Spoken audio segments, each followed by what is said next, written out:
Good morning, students. IB students, today we will discuss our next topic in chapter 4 related to reading CSV files from Notepad or Excel. Okay, so today's topic is get data frame index labels from CSV, as well as we will discuss some examples with this topic, and we will also cover a little topic that is reading specified number of rows from CSV file. Okay, let's start our today's topic. Students, if we want to use a columns coming from a CSV file as the index label from the data frame for the data frame, अगर हम किसी column को data frame में as a index use करना चाहते हैं column label को, तो उसके लिए हमें एक एट्रीब्यूट यूज करना पड़ेगा इंडेक्स अंडरस्कोर कॉल, और इसके लिए हम लेबल मेंशन कर सकते हैं। देखिए किस तरह से। एक एग्जांपल गिवन है, write a program to read from a CSV file employee.csv, हमारे पास employee.csv गिवन है, and create a data frame from it and use EMP number column as index labels। अब हमें इन EMP नंबर को as index label इसमें use करना है। तो देखिए बहुत सिंपल है, आपको क्या करना है, वही फर्स्ट लाइन आपको पांडा को इंपोर्ट करना है, देन आपको डेटा फ्रेम ऑब्जेक्ट क्रिएट करना है। डेटा फ्रेम ऑब्जेक्ट में आप क्या करेंगे, रीड CSV फंक्शन यूज करेंगे पांडा का, एंड ब्रैकेट में आप फाइल का पाथ देते हैं, कल भी आपको बताया था। एंड इसके बाद देखिए आपको इंडेक्स अंडरस्कोर कॉल, ये एट्रीब्यूट यूज करना है इस फंक्शन का, रीड CSV फंक्शन का, और इसके साथ जो भी आपको लेबल यूज करना था वो आप यहाँ पे मेंशन कर सकते हैं। गिवन है क्वेश्चन में कि आपको EMP नंबर लेबल यूज करना है, तो आपने यहाँ पे EMP नंबर को स्पेसिफाई करना है, then just print this data frame. और जैसे ही आप इसको प्रिंट करेंगे तो ये देखिए जो EMP नंबर है ये एज अ लेबल यहाँ पे अपीयर हो रहा है, और इसे आप क्या कर सकते हैं, the values of column EMP number are now use to define index labels of the data frame. Index labels को जो है ये स्पेसिफाई करने के लिए यूज कर सकते हो, डिफाइन करने के लिए आप यूज कर सकते हो। ये तो था छोटा सा टॉपिक। अब देखिए क्वेश्चंस फोर्थ और फिफ्थ क्वेश्चन को हम थोड़ा सा डिस्कस करते हैं।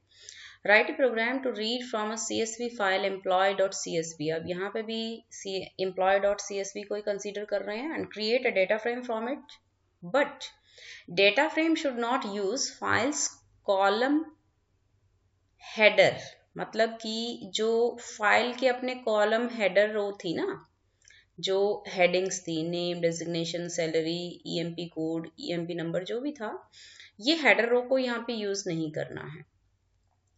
And should use on columns heading, अपनी खुद की कॉलम हेडिंग यूज करनी है, और वो है EMP ID, EMP name, designation and salary.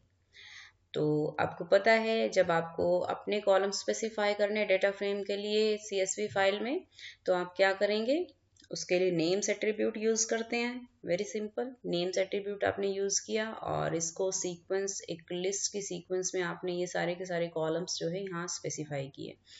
और एक और चीज इसमें गिवन है, also print the maximum salary given to an employee, मतलब कि कौन से एम्प्लॉय को जो मैक्सिमम सैलरी जो है वो भी आपको डिस्प्ले करनी है। एम्प्लॉय को डिस्प्ले नहीं करना, just maximum salary data frame से आपको डिस्प्ले करनी है। तो सैलरी कॉलम है हमारा सैलरी का, और वहां पे मैक्स फंक्शन हम यूज कर लेंगे। बट एक चीज ध्यान दीजिए कि जब हम अपने कॉलम मेंशन कर रहे हैं तो यहाँ पे आप हेडर रो को स्किप करेंगे, क्योंकि जो उसकी हेडर रो है, अदरवाइज ये क्या करेगा, उसकी हेडर रो को भी इंक्लूड कर लेगा। तो उसकी हेडर रो को, जो CSV फाइल की हेडर रो थी, उसको हम स्किप करेंगे। तो स्किप रोज 1, तो हमें टॉप से 1 रो को स्किप कर देना है, ठीक है।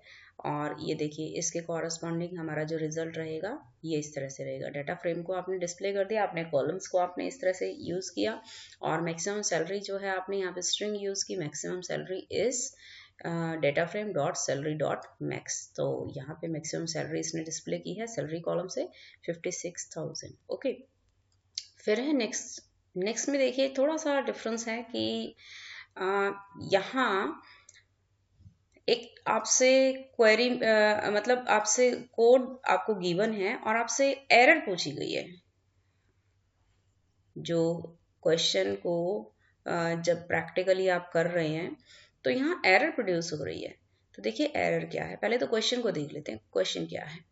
तो यहाँ पे computer result dot CSV file को कंसीडर किया गया है और यहाँ हमें कोड दिया है, हमने पाढ़ा को इंपोर्ट कर दिया। चलो ये लाइन ठीक है, करेक्ट है, स्पेलिंग भी ठीक है।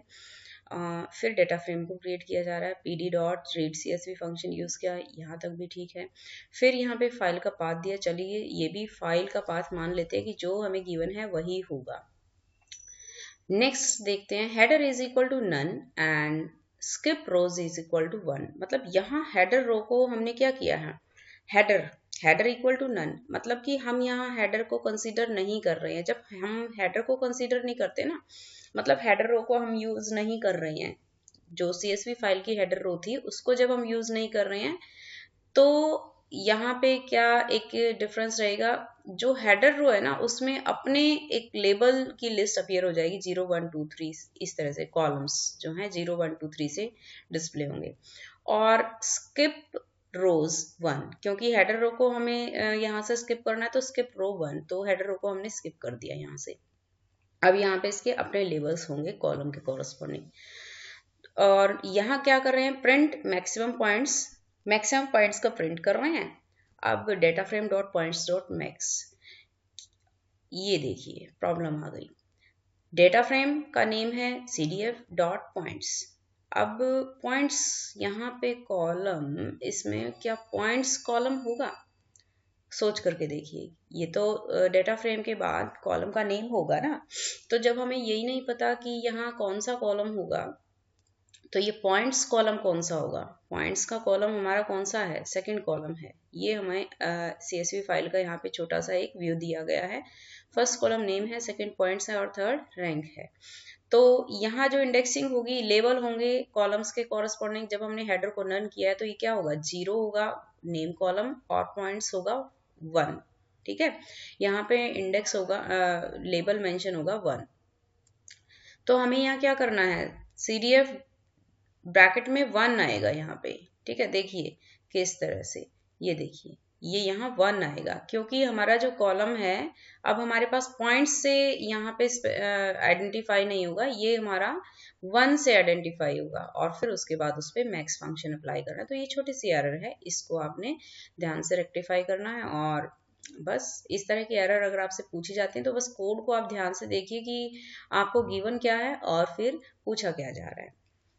ठीक है, तो इस तरह से आप एरर्स को भी फाइंड आउट कर सकते हैं।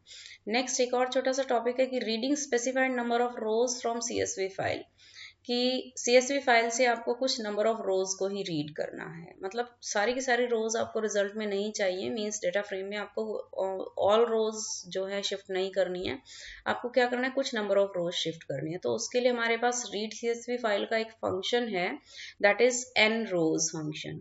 nRows क्या है, नंबर ऑफ रोज। अब नंबर ऑफ रोज में आप अगर ऐसे ही आर्ग्यूमेंट पास करते हैं तो वो टॉप से रोज आपको एक्सट्रैक्ट करके देगा। अगर आप इसमें बॉटम से मीन्स बॉटम से रोज एक्सट्रैक्ट करना चाहते हैं, नीचे से लास्ट रोज आप एक्सट्रैक्ट करना चाहते हैं, तो इसके लिए आपको यूज करना पड़ेगा इसका टेल फंक्शन। ठीक है, तो आप क्या कर सकते हैं, टेल फंक्शन यूज कर सकते हैं, हेड फंक्शन यूज कर सकते हैं। ओके, और इसी तरह से और भी जो फंक्शंस हैं वो यूज कर सकते हैं। तो देखिए यहाँ पे हमने टॉप की रोज को डिस्प्ले करना है, नंबर ऑफ रोज हमें 3 डिस्प्ले करनी है। तो n रोज हम क्या कर रहे हैं, यहाँ पे वैल्यू 3 ले रहे हैं। ठीक है, अगर हमें लास्ट की रोज चाहिए तो हम यहाँ पे देखिए नेक्स्ट क्वेश्चन जो है 6th क्वेश्चन है, क्वेश्चन 6। इसमें आपको बोला है कि जो देखिए write a program to read the records from this file in data frame and print the middle row stored in the CSV file. अब मिडल रो के लिए आप क्या करेंगे, मिडल रो के लिए आपने n rows is equal to 3, मतलब नंबर ऑफ रोज आपने क्या किया है, 3 ली है।